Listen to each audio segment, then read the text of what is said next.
پیارے دوستوں، ہم آپ کو آج حضرت محمد صلی اللہ علیہ وآلہ وسلم کی زندگی سے جڑا ہوا جو دردناک اور حیران کر دینے والا واقعہ سنانے والے ہیں۔ یہ واقعہ مسلمانوں کی بہت ساری تاریخی کتابوں کے ساتھ ساتھ اسلام مذہب کی دوسری سب سے بڑی کتاب صحیح بخاری کے اندر بھی موجود ہے۔ دراصل یہ بات اس دور کی ہے جب مسلمانوں نے جنگ خیبر جیت لی۔ یاد رہے کہ جنگ خیبر نام کی یہ وہی جنگ تھی کہ جس میں مسلمانوں کا مقابلہ یہودیوں کے ساتھ ہوا تھا۔ اس جنگ کو جتانے میں سب سے بڑا اور سب سے اہم کردار جس انسان نے ادا کیا تھا وہ کوئی اور نہیں بلکہ شیر خدا حضرت علی رضی اللہ تعالیٰ عنہ تھے۔ فی الحال جنگ ختم ہو جانے کے بعد بھی آخری پیغمبر حضرت محمد مصطفیٰ صلی اللہ علیہ وآلہ وسلم نے اپنے ساتھیوں کے ساتھ کچھ دن اور خیبر میں گزارنے کا فیصلہ کیا۔ یاد رہے کہ جنگ میں جیتنے کے باوجود بھی پیغمبر خدا حضرت محمد صلی اللہ علیہ وآلہ وسلم نے خیبر کے یہودیوں کے ساتھ نرمی کا سلوک کیا تھا، اور جو یہودی امن کے ساتھ رہنا چاہتے تھے وہ جنگ کے بعد بھی خیبر کے علاقے میں ہی رہ رہے تھے۔ یہاں تک کہ ایک یہودی عورت جس کا نام تاریخ کی کتابوں میں زینب بنت حارث بتایا جاتا ہے اور جو اسلام بن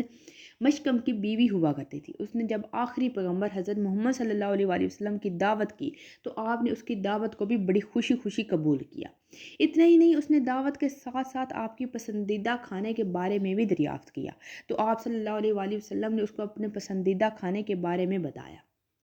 اب آپ صلی اللہ علیہ وآلہ وسلم اپنے چند ساتھیوں کے ساتھ اس کے گھر کھانا کھانے کے لیے بھی پہنچے تھے، مگر وہ یہودی عورت جو کہ اندرونی طور پر مسلمانوں کی دشمنی میں جڑ رہی تھی،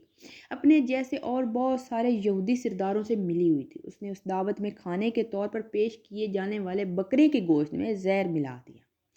یہ زہر دراصل بکری کے ران کے گوشت میں ملایا گیا تھا، جو کہ دعوت سے پہلے جب اس نے آپ سے آپ کی پسندیدہ کھانے کے بارے میں دریافت کیا تو آپ صلی اللہ علیہ وآلہ وسلم نے اس کو بکری کی ران کا گوشت بتایا۔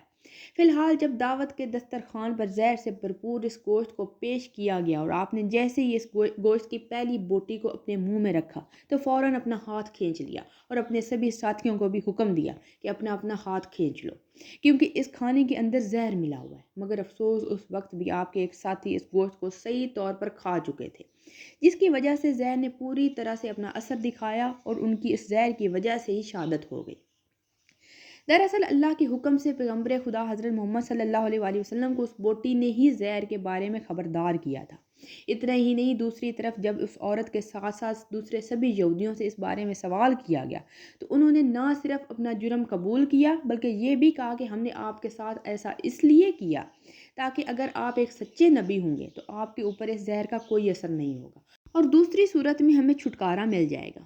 اب ظاہر ہے آپ صلی اللہ علیہ وآلہ وسلم نے تو اپنی زندگی میں خود اپنے لیے کبھی بھی کسی انسان سے کوئی بدلہ نہیں لیا تھا۔ اتنے زیادہ ظلم و ستم کیے گئے، ایسی چیزیں کی گئی جس کے بارے میں سوچا بھی نہیں جا سکتا تھا،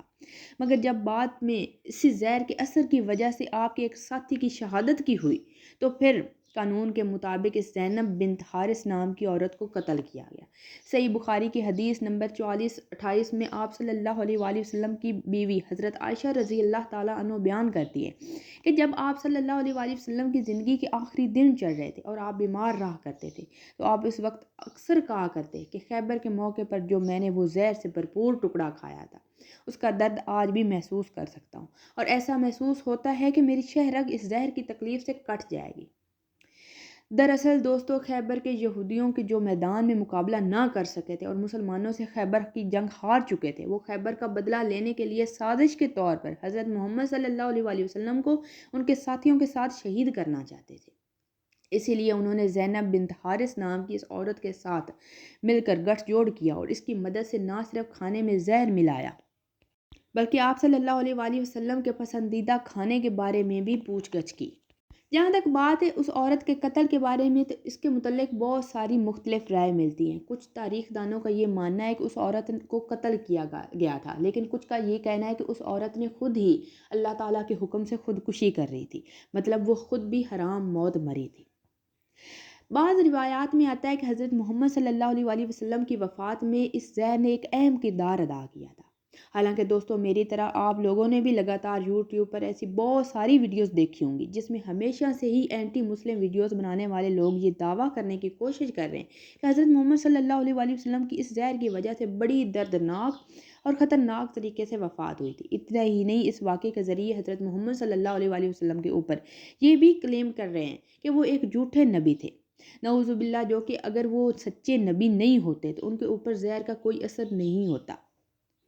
کیونکہ جیسا کہ یہ قرآن میں بھی اللہ تعالیٰ نے اپنے پیغمبر سے یہ وعدہ کیا تھا کہ ہم تیری دشمنوں سے تیری خود حفاظت کریں گے، تو اگر حضرت محمد صلی اللہ علیہ وآلہ وسلم واقعی سچے نبی تھے تو ان کی پھر اللہ نے حفاظت کیوں نہ کی؟ تو ایسے دعوے کرنے والے لوگوں سے سب سے پہلے اس واقعے کو تاریخی کتابوں کے طور پر دیکھنا چاہیے، یعنی اس وقت کے وہ اور اس کی ٹائمنگ کو چیک کرنا چاہیے۔ آپ کو بتاتے چلے کہ جو جنگ خیبر کا یہ واقعہ ہوا تھا، یعنی زہر والا، وہ دراصل 7 ہجری میں ہوا تھا، جبکہ حضرت محمد صلی اللہ علیہ وآلہ وسلم کی وفات 11 ہجری میں ہوئی تھی۔